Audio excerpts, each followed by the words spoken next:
This is All Out Politics, news, debate and opinion from the heart of Westminster. And this week, the government unveiled plans for mending a housing market it describes as broken, with the promise of more affordable homes and help for people to buy and rent. What isn't entirely clear is what impact house building could have on the country's green belt. Is it safe in the government's hands? Indeed, should it be? Well, joining me are the Daily Telegraph columnist Juliet and the Director of Campaigns and Policy at the Campaign for the Protection of Rural England, Tom Fyans. Welcome to you both. Green belt, should we be protecting the green belt? It's popular. No, it is very popular. I think part of that is because of the name. Greenbelt sounds great, but there are two problems with it. One is that we have a massive demand for housing that's not being met. And particularly in places where the green belt is largest, we have a shortage of land for it. So, you know, on average, house prices have gone up 45 times since the 1970s. In that time, the green belt has expanded massively, and we have a huge need for housing, particularly in London, where there is vast tracts of land which are not being used. And the other reason is that the green belt doesn't actually serve a great environmental purpose. It doesn't serve a great store for wildlife, or it doesn't even necessarily serve as a open space that people can enjoy, because often it's farmland that people can't access, or it's private golf courses or whatever else. So the greenbelt doesn't serve any particular environmental purpose, and it certainly is constricting growth in the places that we need it most. Well, obviously, I don't agree with most of that. I mean, first off, greenbelt is it's there to protect to prevent urban sprawl, sorry. So it's a planning designation first and foremost. It's not actually an environmental designation, although there are huge environmental benefits that you get in it. The reality is the Greenbelt is the countryside next door for 30 million people in this country. It's well used, it's popular, as you say. It's probably the most popular planning tool post-war that this country has got. Enjoys strong public support. It enjoys strong political support, cross-party support as well, I may say. This week you've seen John Healey from Labour agree with basically the Conservative government position on not eroding further the green belt. Do you think it should be looked at again? Because it is not difficult to find things that aren't in any sense really contributing to the environment at all that are designated as green belt land. Well, I think the difficulty, it's 13% of the country for a start. So if you go around all the major cities and go and find a patch of land, you're going to find something that you don't particularly like. I mean, okay.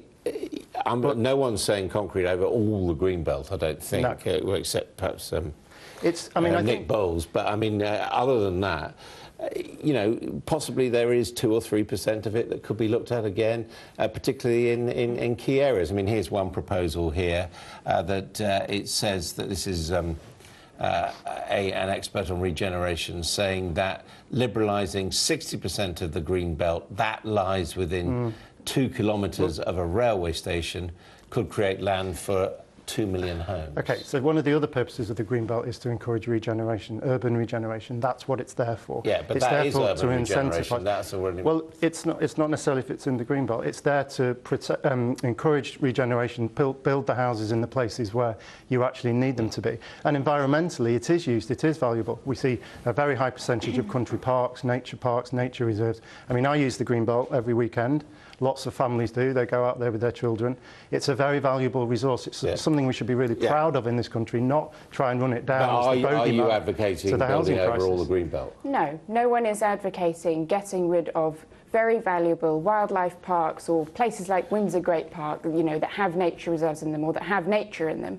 But what I think we need to do as a country is to look at our whole policy on land and to say we want green spaces and we want spaces that have environmental benefits, but this green belt designation doesn't serve that purpose. So what would you do? I mean, what proportion of green belt do you think should be looked at? Well, I think that we should abolish the idea of the green belt, because as you said, it's not even there to serve an environmental purpose, and we should say we need a certain amount of, you know, open natural space, but we also need space for housing. So I would just look at the whole system again and get rid of this. So on land, at the moment, there's enough land available, brownfield land, previously developed land, used land, that could build 1.1 million houses in this country. That's in research that we've done all around the country. 250,000 of those are in the southeast. 130,000 of them are in London itself. 250,000. That's in the simply southeast. That's 1 year. That's a year's. Yes. Yeah, so what we're saying, year. brownfield first, as an organisation and as a country, we should be looking at brownfield first. It's what we've done historically and been quite successful. And then we look at greenfield. I mean, the other thing to mention, not just about greenbelt. 59% of developed land that's changed from developed use has been greenfield. So 59% of development takes place on greenfield land at the moment. That's a killing statistic. If we carry on with that, where does that end? That's not greenbelt, but it is greenfield. But I mean, that's a highly misleading statistic because it makes it sound like 59% of green space is disappearing. That's entirely untrue. It's a fraction of the green land that we have. And in fact, your organisation gave a figure on its website saying that 346 hectares of green belt have been turned into housing. That is 0.02% of the green belt. It is a tiny portion of the green space. But what you'll also find on our website is that 360,000 houses are currently planned to build on the green to be built on the green belt. It's a tiny portion of the green belt. Yeah, but we're having this sort of binary discussion about whether you build on the green belt or not. All I'm saying is, if you look around the country, around local plans, 360,000 houses are being proposed.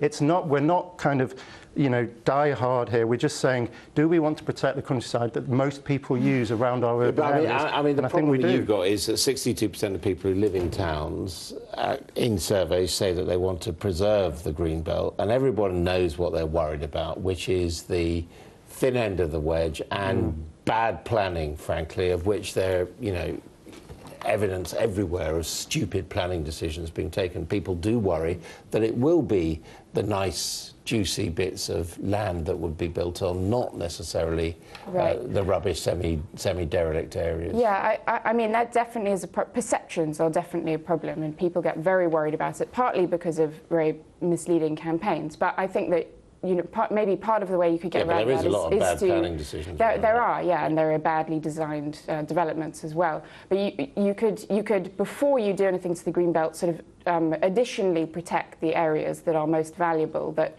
actually have environmental benefits or that are parks that people use before you looked at it. But I agree, it's a huge challenge. I mean, it seems to me that the danger of your position, however, is absolutism. That this is becoming, we're seeing these, should we build on the green belt, should we not build on the green belt debates developing. And actually, growing population, growing demand for housing, we clearly need to look at land. Yes, but if you just resist all of this, it's going to happen and you're just going to get rolled over. We need to look at land that's already got existing planning permission. There's 400,000 planning permissions that haven't been acted on. There's developers. We talk, the Green one is portrayed as some kind of problem. That the state hasn't built enough houses in this country since the war. That's the main problem here. Developers are not developing quickly enough. They're not building out permissions they've already got. And then you've got speculative land developers who aren't even intending to build, who are controlling the land. Land is the issue. Greenbelt is not the issue. I agree with actually most of that. In fact, today in a column I called for a competition inquiry into the entire housing market. But the Greenbelt is not serving any purpose and is not adding value to this debate. The two things are separate. We need land. And we need people to build quickly. But as part of that, we need to look at the green belt because it's not serving any good purpose. But apart from the great recreational environmental value that it gives 30 million people in this country, that's the value of the green belt as well as a planning designation. I think this argument is going to be live for a long time. Thank you both very much indeed. Thank you.